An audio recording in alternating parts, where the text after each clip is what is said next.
요한계시록 16장 1절부터 9절까지 말씀 다 같이 읽겠습니다. 또 내가 들으니 성전에서 큰 음성이 나서 일곱 천사에게 말하되 너희는 가서 하나님의 진노의 일곱 대접을 땅에 쏟으라 하더라. 첫째 천사가 가서 그 대접을 땅에 쏟음에 짐승의 표를 받은 사람들과 그 우상에게 경배하는 자들에게 악하고 독한 종기가 나더라. 둘째 천사가 그 대접을 바다에 쏟음에 바다 곧 죽은 자의 피같이 되니 바다 가운데 모든 생물이 죽더라. 셋째 천사가 그 대접을 강과 물 근원에 쏟음에 피가 되더라.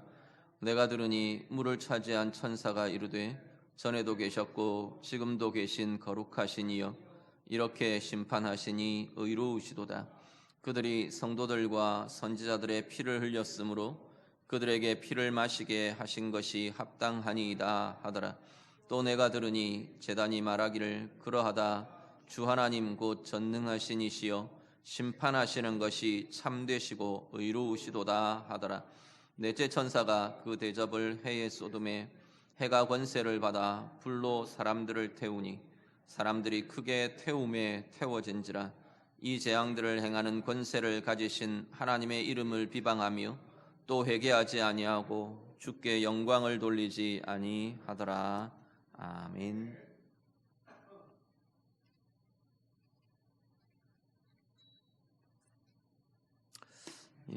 계시록 지금 진행이 어디까지 왔느냐면 일곱 재앙의 환상을 하나님께서 요한에게 보이시는데 일곱 재앙의 환상이 세 가지로 보여집니다. 하나님께서 드러내 보이십니다.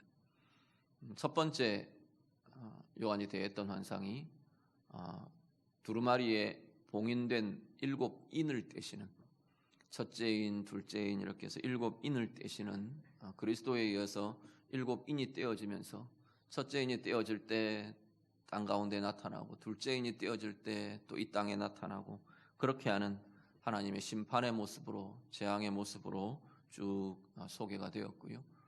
두 번째 일곱 재앙에 대한 환상은 나팔을 부는 것으로 천사들이 나와서 첫째 천사, 둘째 천사 이렇게 일곱째까지 일곱 나팔이 불려지는 그런 환상으로 이렇게 쭉 소개가 됩니다. 그리고 오늘 이제 16장에 오면 대접을 쏟으시는 것으로 일곱 대접의 심판 보통 이렇게 이야기를 하죠. 첫째 대접이 쏟아질 때, 둘째 대접이 쏟아질 때 큰 대접에 하나님의 진노와 하나님의 진노의 제단에 불을 담으시고 쏟으시는 땅에다 쏟으시는 그러한 장면으로 소개가 됩니다. 일곱 재앙으로 나타나는 이 세 가지 시리즈가 이 요한계시록에 나타나는 이 세 종류의 환상이 같은 시기, 같은 현상들을 나타내는 거다. 그렇게 말씀을 드렸습니다. 일곱 인이 떼어지는 심판이 있고 그 다음 일곱 나팔이 불려지면서 나타나는 일곱 나팔의 심판이 있고 일곱 대접의 심판이 있고 이런 게 아니고 마지막 때에 종말의 시기에 하나님께서 이 세상 가운데 나타나는 하나님의 심판의 모습 또 이 죄악 세상에 나타나는 재앙의 모습 이걸 세 관점으로 세 가지의 종류로 지금 설명을 하고 계신다 그런 겁니다. 관점이 어떤 건지 복음서 비유하면서 말씀을 드렸죠. 똑같은 예수 그리스도의 이 땅에서의 생애와 사역이라는 똑같은 사건을 두고 마태는 이렇게 그리고 마가는 이렇게 그리고 누가는 이렇게 그리고 요한은 이렇게 그리고 그러면서 그것이 전체적으로 갖고 있는 예수님의 생애가 갖고 있는 중요한 의미들을 더 풍성하고 온전하고 입체적으로 알려주고 있는 것처럼 종말에 일어나는 일, 마지막 때에 하나님께서 이 땅 가운데 행하고 계시는 일들 이것에 대해서도 동일하게 다양한 모습으로 설명을 하고 있다라는 것, 보여주고 계신다는 겁니다. 그런데 사실 이 일곱 재앙의 환상만 그런 것이 아니고 그 사이에 막간에 대한 부분들, 막간에 나타나는 계속되는 연이은 환상들, 그런 것들이 전체적으로 이 마지막 때에 되어질 일들을 더 풍성하게 다루어주고 있는 것을 보게 됩니다. 어떤 부분들은 이 땅에 나타나는 고통이라는 측면이 강하게 부각되고 있는 그런 것들이 있고요. 또 한 측면은 하나님의 진노라는 측면이 강하게 부각되고 있는 것들도 있고, 또 어떤 환상에서는 그 중에서 하나님께서 당신 백성, 하나님의 백성들, 하나님의 교회를 어떻게 지키시고 어떻게 보호하시는지 이 관점이 부각되고 강조되고 있는 것들이 있고, 또 한편으로는 이 땅에 하나님의 교회와 그리스도의 교회와 사탄과 악한 영들의 세력이 어떻게 영적인 싸움들을 해가고 있는 건지, 우리의 눈에 보이지는 않지만 그 가운데 일어나고 있는 영적 전쟁의 장면을 정말로 더 치열하고 분명하게 확연하게 이렇게 드러나게 해주고 있는 그러한 모습들이 있고, 또 악의 세력, 악한 영들, 사탄의 배후, 이런 것들에 초점을 맞춰서 이 세상 가운데 펼쳐지고 진행되는 이 세상의 문화나 힘이나 정치 권력이나 이런 배후에 어떤 힘들이 작용하는지, 이런 것들에 초점을 맞춰서 알려주고 있는 것들이 있고, 결국은 지금 이 종말의 시기, 예수 그리스도의 재림의 시기가 가까워지는 이 시기를 살고 있는 우리의 시대에, 말세라고 말하고 있는 이 마지막 때의 시기에, 사실은 종말을 제가 그렇게 말씀드렸죠. 종말이라는 것은 신학적으로는 예수님의 초림 이후, 초림부터 재림 사이라고 말씀을 드렸습니다. 이미 그 가운데 그리스도의 부활과 승천과 성령의 오심 이후에 사실 교회의 역사는 이 종말의 시기 가운데 교회가 사역하는 그러한 모습들로 성경은 계속, 신약의 성경은 그렇게 그려지고 있는 겁니다.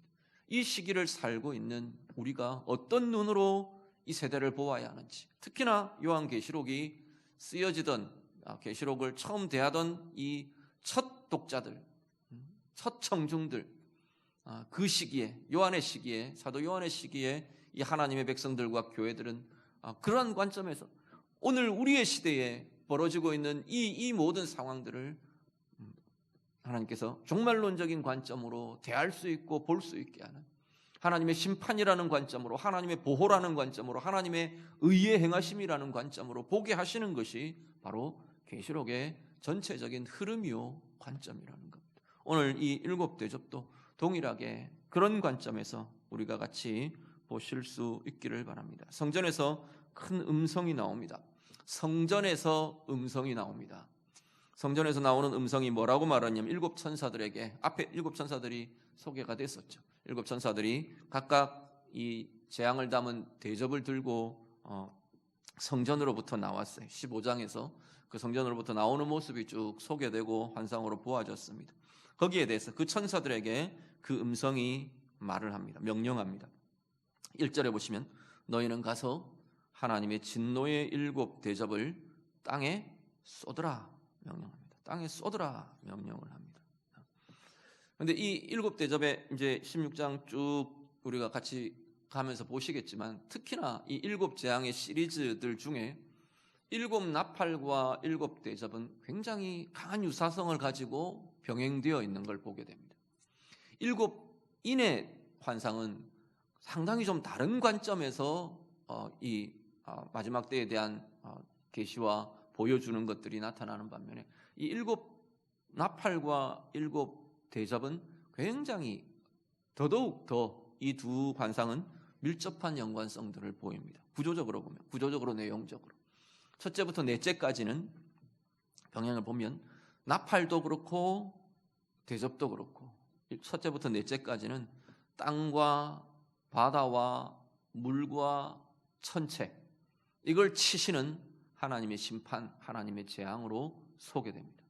인간이 살고 있는, 인간이 살아내는 환경이죠. 인간이 살 수 있도록 하나님이 허락하신 이 구조, 세상의 구조, 세상의 환경, 이것 자체가 하나님께서 치시는 거죠. 왜요? 왜가 늘 우리는 기억하셔야 합니다. 하나님이 심심해서 치시는 게 아니고, 세상에 죄악이 가득한 이 세상을 향해 하나님의 의의 심판으로 치고 들어오시는 것이 바로 이 모습들이라는 겁니다. 인간의 삶의 환경에 임하는 재앙의 모습들이 첫째부터 넷째까지 쭉 이어집니다. 그리고 다섯 번째에서 일곱째는 특히 악의 세력들에 대해서. 이것도 순차적이라는, 시간적으로 이렇게 일이 일어난다, 그거 아니라고 말씀드렸습니다. 계시록에 나타나는 환상의 순서는 이 땅 가운데 우리가 경험하는 시간적 순서가 아니라고 계속 말씀드렸어요. 이게 이단들이 계속 사용하는 패턴들이에요. 이것 다음에 이것 있고, 이것 다음에 이것 있고, 어느 시점에 이런 일이 있을 거야, 그걸 자꾸만 강조하면서 사람의 두려움을 자극하고 그렇게 하는.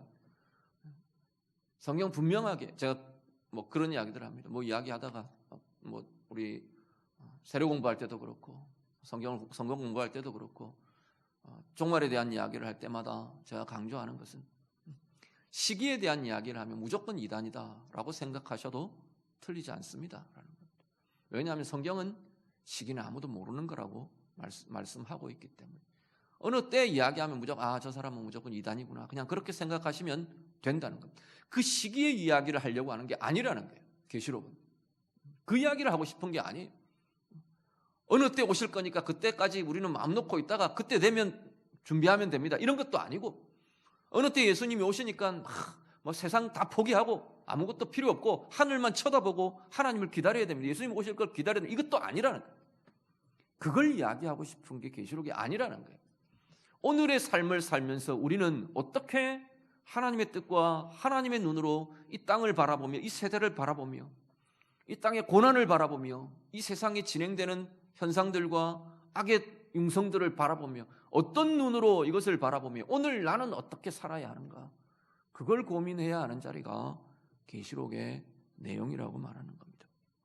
5장에서 7장은 특히나 악의 세력들에 대한 이야기가 집중되어 있습니다. 나팔도 그렇고, 나팔 환상도 그렇고, 대접 환상도 그렇고, 악의 세력들이 어떤 모습인지, 그 가운데에서 하나님의 교회는 어떻게 해야 하는지, 이것들에 대한 이야기가 특히 더 집중되어 있는 것이 5장에서 5제부터 7제까지 나타나는 이 환상에 대한 내용들이다라는 겁니다. 오늘 첫째 대접부터 넷째 대접까지 우리 같이 보게 됩니다. 먼저 2절에 보시면 첫째 천사가 그 대접을 땅에 쏟습니다. 땅에다 쏟습니다. 둘째는 바다에다 쏟고요, 셋째는 강과 물 근원에다 쏟고요, 넷째는 해에다 쏟습니다. 땅에 임하는 재앙이 2절에 이렇게 소개됩니다. 2절 한번 같이 보시죠. 같이 읽겠습니다. 첫째 천사가 가서 그 대접을 땅에 쏟음에 짐승의 표를 받은 사람들과 그 우상에게 경배하는 자들에게 악하고 독한 종기가 나더라. 아멘. 땅에 임하는 재앙은, 일단 고통을 받는 대상은요, 짐승의 표를 받은 사람들. 앞에 계속 이야기됐죠. 12장 13장 쭉 진행하면서 우리가 계속 보아오셨습니다. 짐승의 표를 받은 사람들, 그리고 그 우상에게 경배하는 자들, 하나님이 아닌, 하나님의 인치심이 아닌, 다른 표현으로는 하나님의 인치심을 받지 않은 자들, 그 이야기가 되는 거죠. 하나님의 계수에 들어가지 않는 자들, 하나님의 백성에, 하나님의 통치에, 하나님의 인치심을, 성경이 말하고 있는 것은 성령의 인치심이라는 표현들로 계속 다른 성경에서도 동일하게 이야기됩니다. 정말로 예수 믿는 자들이 아닌 이들, 그 이야기입니다. 예수가 그들의 주님이 아닌 이들, 예수가 그의 자신의 주 되신 자들이 성령의 인치심을 받은 이들이거든요. 하나님의 인치심이 있는 이들이거든요.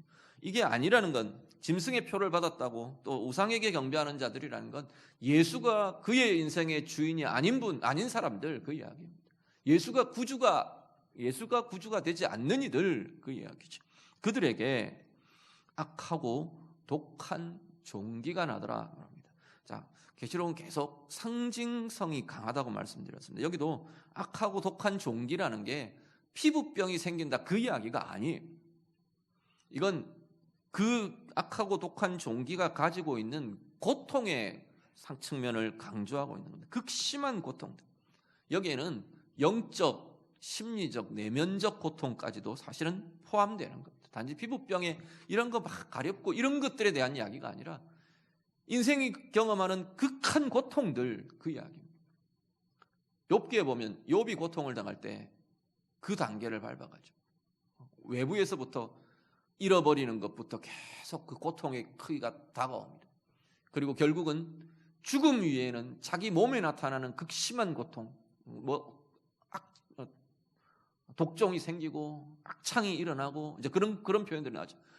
제 위에 무릅쓰고 앉아서 제 위에 앉아서 기왓장으로 자신의 상처를 긁고 있고 모든 소망이 다 끊어질 정도로 모든 에너지가 다 고갈될 정도의 정말로 극심한 고통의 자리.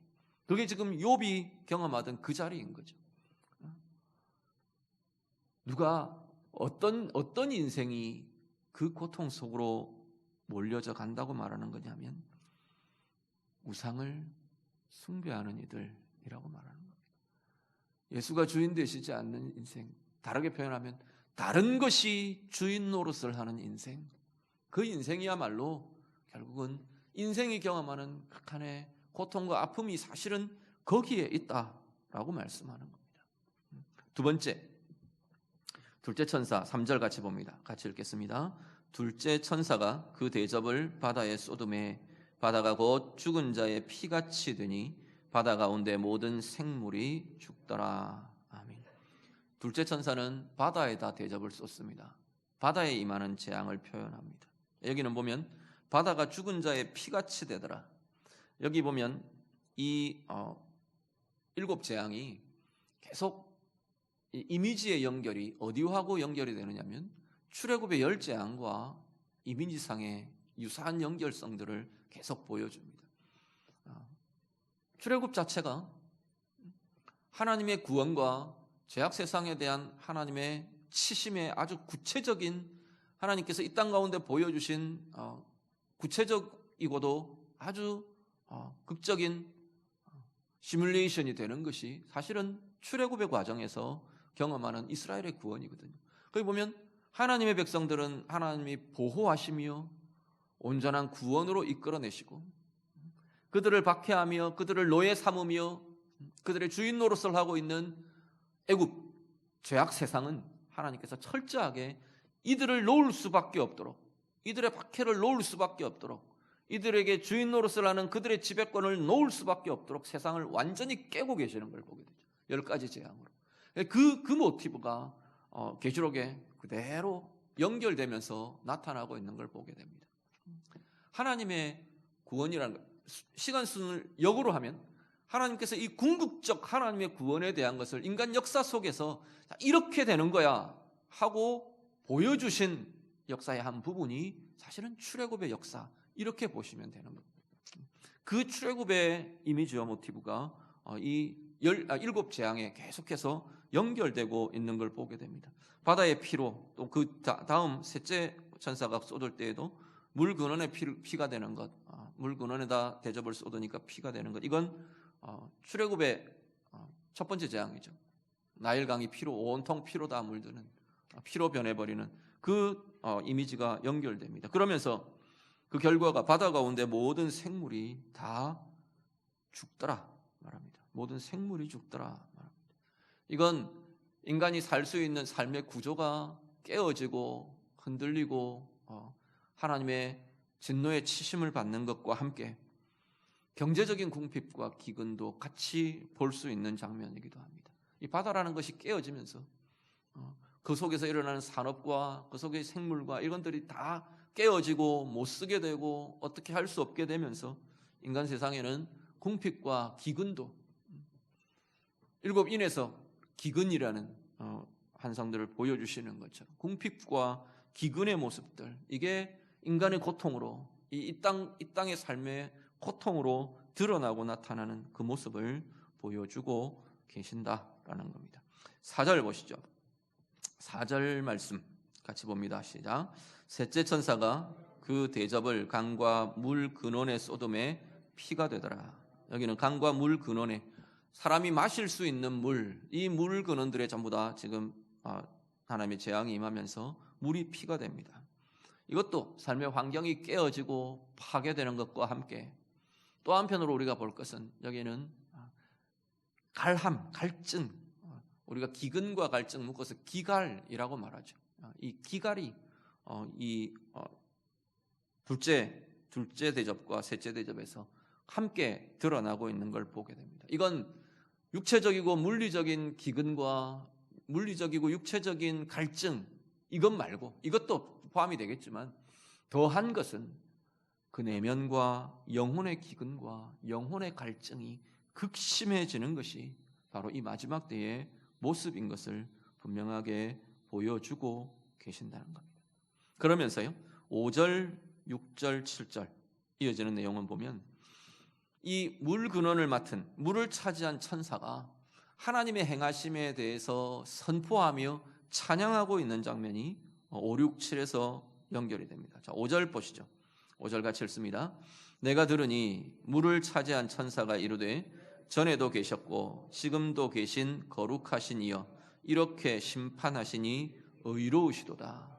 하나님의 심판이 의롭다, 이 선언을 지금 하는 겁니다. 심판의 지금 과정이 되고 심판의 통로가 되고 있는 이 천사가 하나님 앞에 서서 하나님의 이 심판이 의로우시다 찬양하며 고백을 합니다. 7절에도 동일합니다. 7절에는 누가 찬양을 합니다. 제단이 찬양을 합니다. 성전의 제단이 하나님이 의로우시다, 참되고 의로우시다, 이 심판하시는 것이 참되고 의로우시다 선언을 합니다. 자, 6절을 보시죠. 왜 의로우시다고 찬양을 하는가? 6절 같이 읽습니다. 그들이 성도들과 선지자들의 피를 흘렸으므로 그들에게 피를 마시게 하신 것이 합당하니이다 하더라. 아멘. 지금 이 물 근원이 다 피가 되는 것, 그러니까 인간들이 피를 마시는 거죠. 피를 마시면서 진정한 해갈이 일어나는 게 아니라 마셔도 갈증이 일어나는 그 갈증 속에 허덕이는 겁니다. 영혼의 갈증이 있고 마실 수 없는 갈증이 있고 마셔도 해갈되지 않는 갈증이 있고 지금 그 속에 허덕이는 그 모습들을 보면서 그 고통 속에 있는 걸 보면서 이 천사가 그렇게 말하는 겁니다. 왜 하나님이 의로우시다고 말하느냐 하면, 그렇게 찬양하느냐 하면 6절의 말씀은 이들이 성도들과 선지자들의 피를 흘렸기에 그들이 흘린 피를, 흐르게 한 피를 그들이 마시는 거라는 겁니다. 그들이 피를 마시는 것, 그게 하나님의 의로운 심판이다. 하나님께서 당신의 의로 그들에게 갚아주시는 것이다. 그렇게 지금 말씀하고 있는 겁니다. 인생에는요, 자신들의 행위의 결과가 따르는 것이 인생입니다. 어쩌면 그게 하나님의 의로, 성경은 계속 하나님의 의라는 건 뿌린 대로 거두는 것이라고 이야기합니다. 어떻게 사느냐가 무엇을 누리고 무엇을 거두며 무엇을 결실하며 살게 되는가를 보게 되는 것이라고 말하는 거죠. 신명기적이라고 말하는 신명기적 축복, 신명기적 저주라고 이야기하는 건 대부분 다 지금 이겁니다. 어떻게 사느냐가 무엇을 경험하고 무엇을 거두느냐와 직결되어 있다는 거예요. 그런데 거기에 하나 더해지는 게 뭐냐면 사실은 하나님의 은혜와 긍휼입니다. 하나님 자녀들에게. 그렇잖아요. 우리는 죄를 심고 죄를 뿌리고 사실은 아직도 그 갈등 속에 살고 있는데 우리는 하나님의 자녀라는, 내가 뿌리지 않은 은혜를 거두잖아요. 하나님의 사랑이라는, 하나님의 은혜라는 내가 심지 못했던 그 결실들을 우리는 거두는 거거든요. 그게 어디서 오느냐면 하나님의 은혜요 사랑이요 긍휼에서부터 오는 것이라는 거예요. 예수 그리스도를 통한 하나님의 긍휼, 하나님의 은혜가 사실은 우리가 뿌리지 못한 결실들을 그래도 우리는 뿌리지 못했지만 하나님께서 주시는 은혜의 결실들을 경험하며 누리며 사는 이들이 하나님의 자녀들이라는 겁니다. 그렇다면 그리스도 안에 있는 하나님의 긍휼이 죄져 버리면 그 그리스도 밖에, 이 하나님의 은혜와 긍휼 밖에 있는 이들은 결국은 자기가 심은 대로 자기들이 거두며 살 수밖에 없다는 겁니다. 그게 하나님의 의이기 때문에 그래요. 하나님이 그 의의 심판을 우리에게 면하게 하기 위해서 아들을 보내셨잖아요. 아들이 우리를 위해서 다 대신 하나님의 의를 충족시킨 겁니다. 그래서 그 아들의 의에 우리는 덮여서 하나님의 은혜를 누리는 자고 하나님의 긍휼을 누리는 자가 된 것이라는 겁니다. 그런데 그 은혜의 긍휼 밖에 있는 이들은 결국 자기들의 행위대로 하나님의 의의 결과들을 맞아야 한다는 겁니다. 그게 지금 이 이야기를 하고 있습니다. 그들이 피를 흘렸잖아요. 그 이야기죠. 천사가 지금 그렇게 말하는 거예요. 그들이 의인들의 피를 흘렸잖아요. 그들은 그 피를 마시는 것이 정당합니다. 그게 하나님의 의입니다 라고 지금 선포하고 있다는 겁니다. 결국 하나님의 심판은 다른 데서 오는 게 아니고요. 하나님의 의가 세상 가운데 결국은 이제는 궁극적으로 행해지는 자리, 이게 심판이라는 겁니다.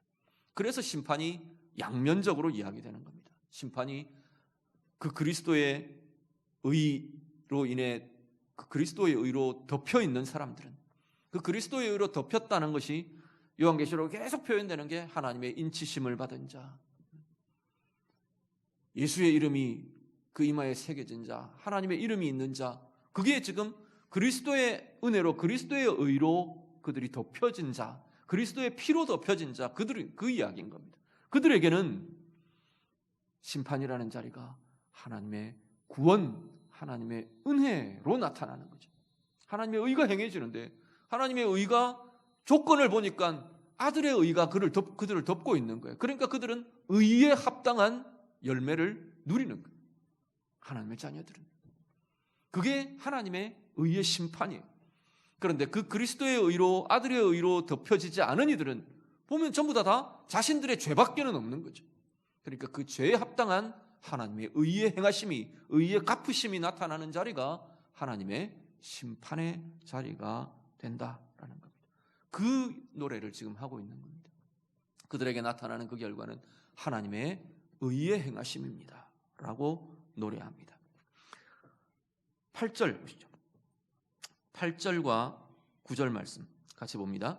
넷째 천사가 그 대접을 해에 쏟음에 해가 권세를 받아 불로 사람들을 태우니 사람들이 크게 태움에 태워진지라.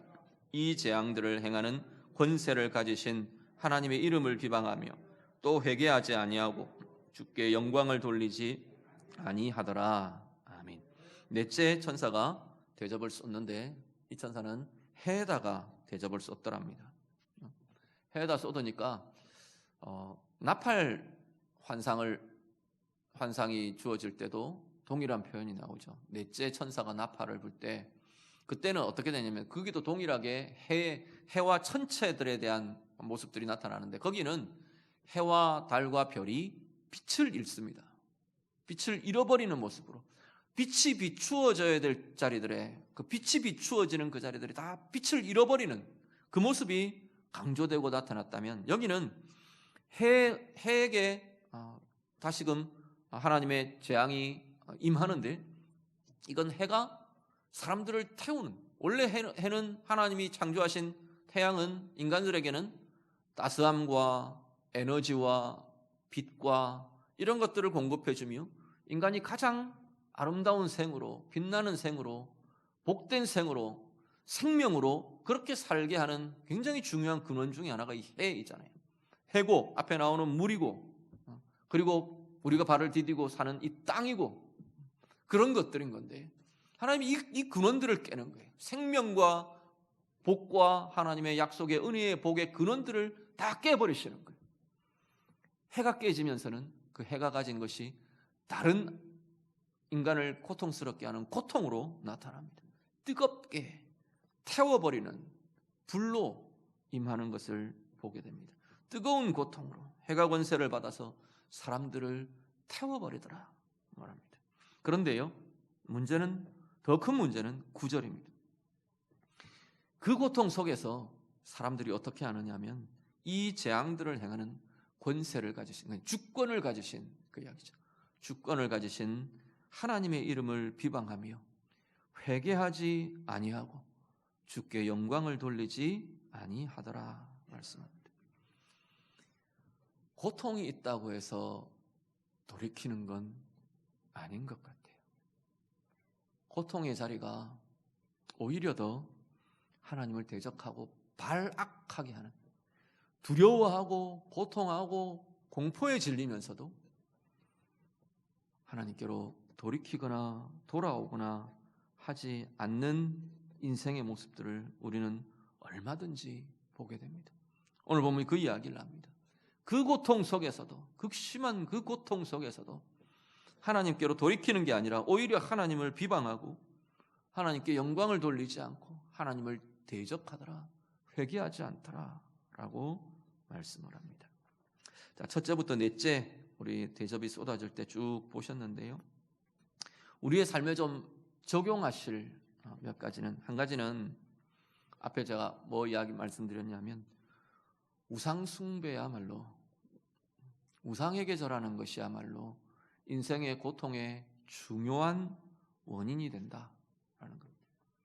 다르게 표현하면 우리를 지배하는 것이 우리를 고통스럽게 한다라는 걸 우리가 다시 한번 기억하실 수 있기를 바랍니다.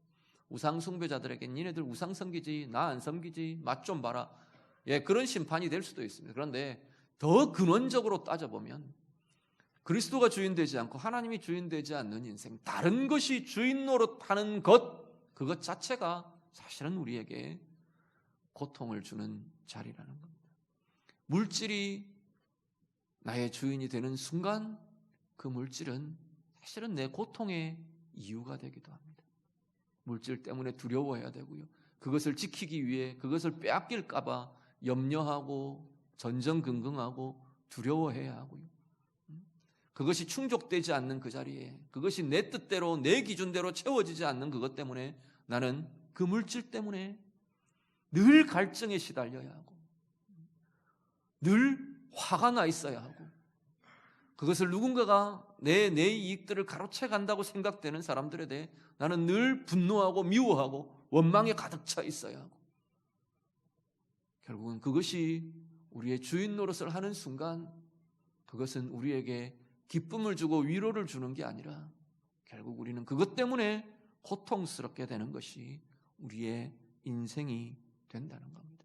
그것이 사람이든, 그것이 어떤 꿈이나 내 이상이든, 아니면 그것이 이념이든, 그것이 어떤 가치이든, 그것이 어떤 힘, 세력이든, 그것이 물질이든 어떤 것이든 우리를 지배하는 것이 될 때, 우리의 주인 노릇을 하게 될 때 우리는 그것에 의해 고통받게 되는 것이 우리의 인생이라는 겁니다.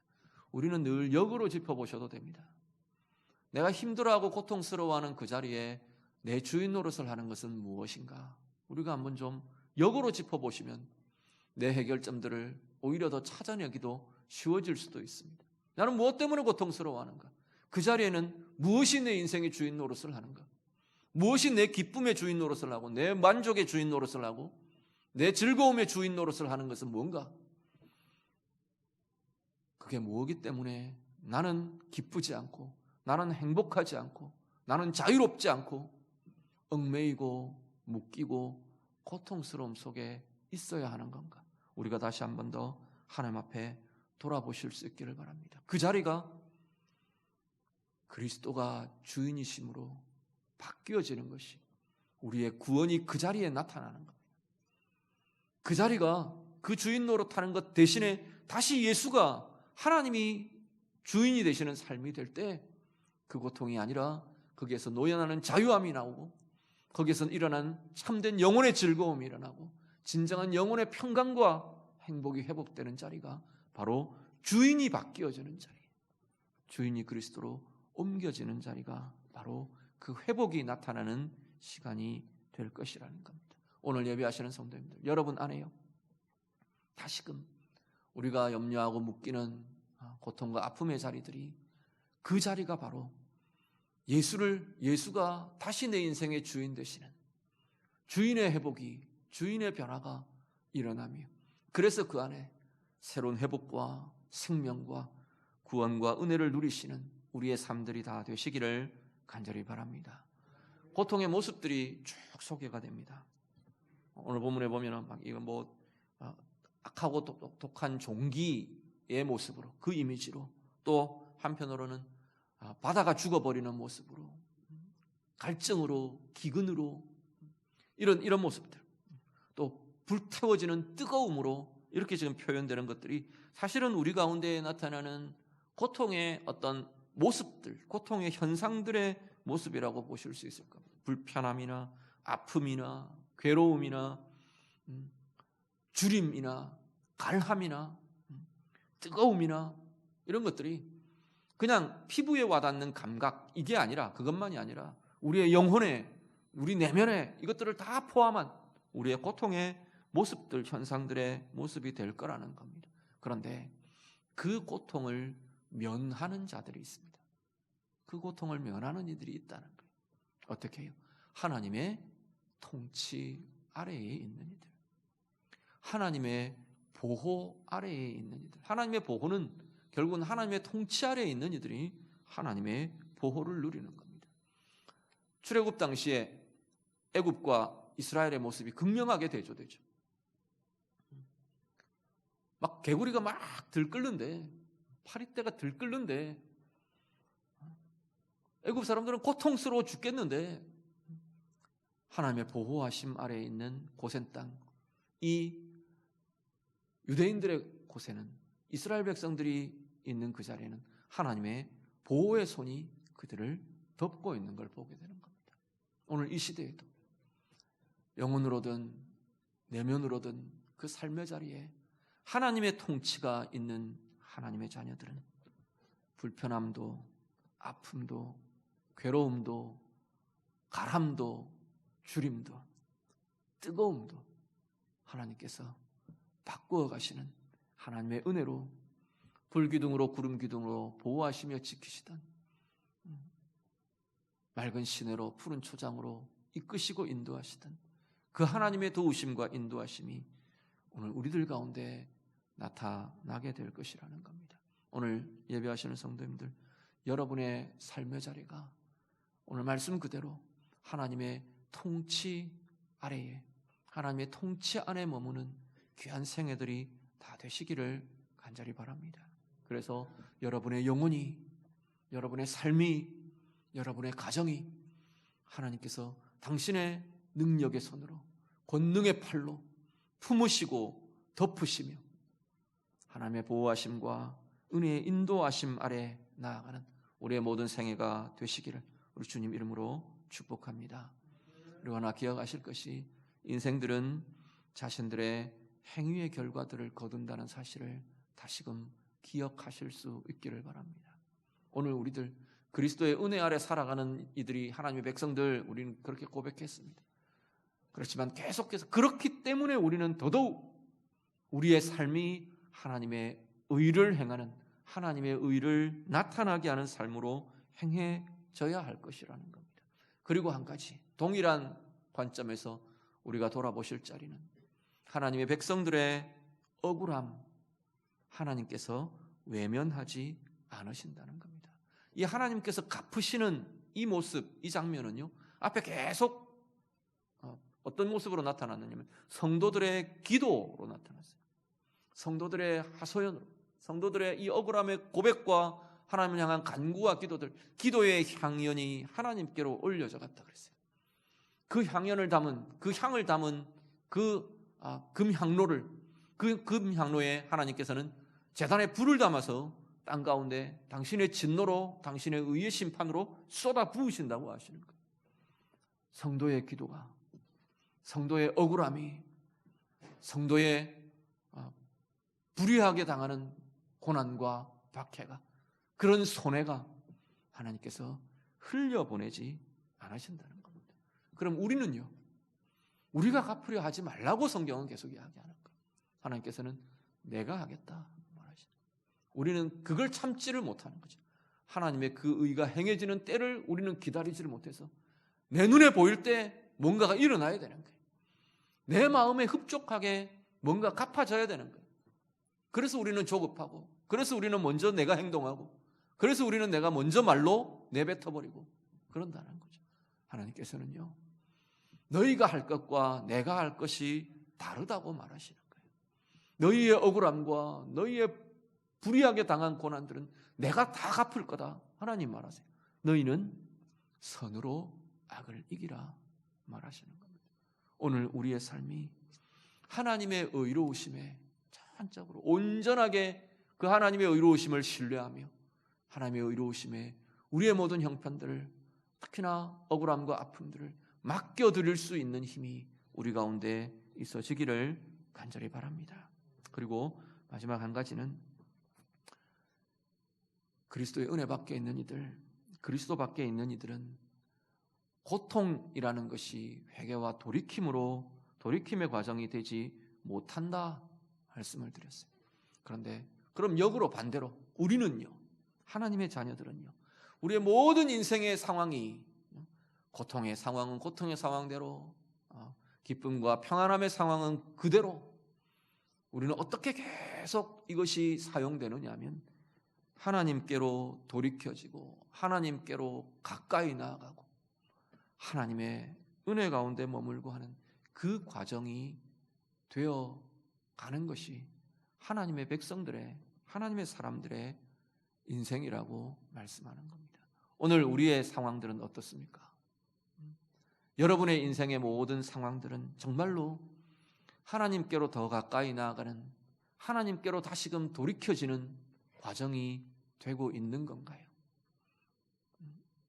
어려움은 어려움대로, 아픔은 아픔대로, 내 약함이 드러나면 드러남대로, 관계의 문제들은 관계의 문제들대로, 물질의 문제는 물질의 문제대로, 풍족한 은혜와 복의 자리는 또 그대로, 하나님이 더하여 주시는 형통함의 자리는 더더욱 하나님의 은혜와 평강을 누리는 자리로, 오늘 우리의 삶이 그렇게 사용될 수 있기를 간절히 바랍니다. 우리 예배하시는 성도님들, 여러분의 모든 삶의 상황이 하나님께 더 가까이 나아가는 이유가 되고 하나님께로 다시금 회복하며 돌이키는 소중한 은혜의 과정이 되는 은혜의 인생, 복의 인생을 사시는 우리 모두가 다 되시기를 우리 주님 이름으로 축복합니다. 같이 기도하겠습니다. 오늘 말씀으로 같이 기도합니다. 오늘 나는 나를 지배하는 어떤 것들 때문에 나는 고통스러워하는지,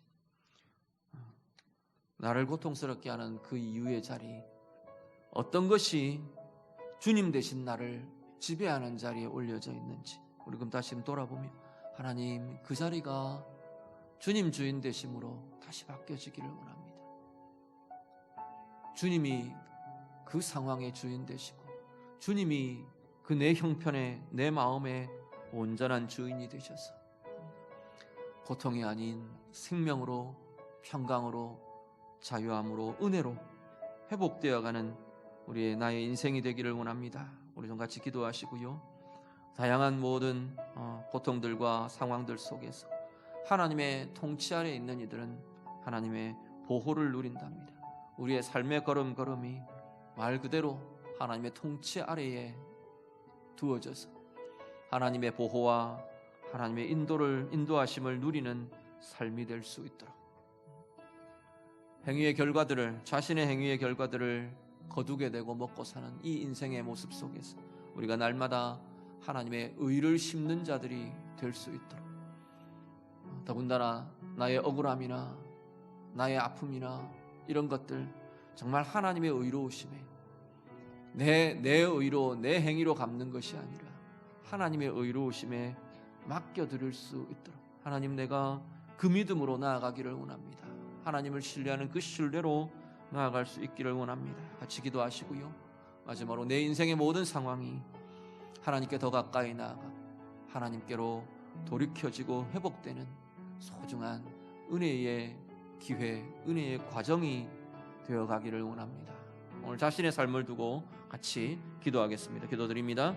하나님 아버지, 오늘 우리의 모습 속에 어떤 것이 우리의 인생을 지배하며 그것이 우리를 고통스럽게 하는 이유가 되고 있는지 다시금 하나님, 그 자리가 주님의 주인 되심으로 변화되는 은혜의 역사들이 있게 해 주시옵소서. 하나님, 오늘 우리들 가운데 나타나는 다양한 어려움과 아픔과 괴로움과 기갈과 영혼의 뜨거움과 고통들이 주님의 보호하심 아래, 주님의 통치 아래 하나님의 보호와 은혜를 누리는 주의 자녀들 다 되도록 하나님 인도해 주시옵소서. 하나님, 오늘 우리의 인생이 하나님의 의를 심으며 그 의에 합당한 은혜와 복의 열매들을 누리며 거두며 살아가는 주의 자녀들의 인생들이 되도록 하나님 인도해 주시옵소서.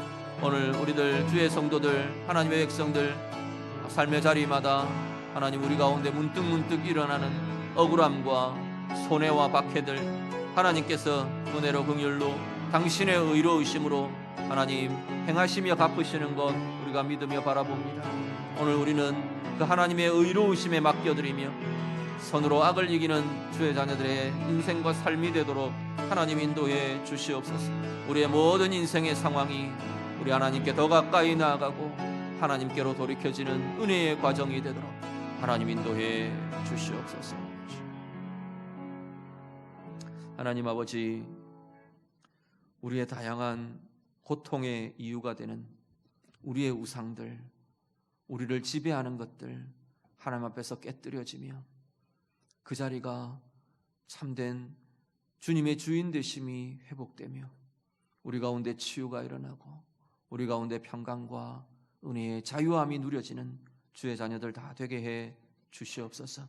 다양한 인생의 고통 속에서 여러 가지 어려움들 속에서 하나님의 통치 아래에 머무는 하나님의 자녀들, 하나님의 보호하심이 임하는 귀한 인생들이 다 되게 해 주시옵소서.